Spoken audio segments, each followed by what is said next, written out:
Hello everybody, we're glad to welcome you on the HardReset.Info YouTube channel, and today I would like to demonstrate that you can uninstall Teams.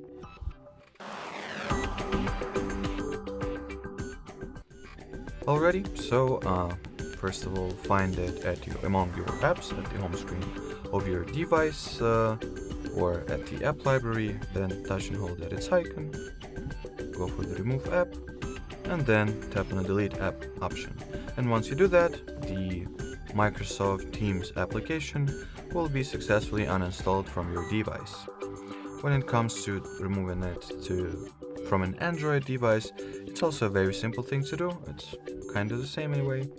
You just gotta touch and hold at its icon, then somewhere at this drop-down menu you'll find the app details or app information. Then tap on it. It will forward you into the app page in the settings, and at the aforementioned app page you'll definitely have an uninstall button, or delete, remove, depends on the Android version and Android shell that you use. And that will be pretty much it. So thanks for watching, thanks for your attention, and bye bye.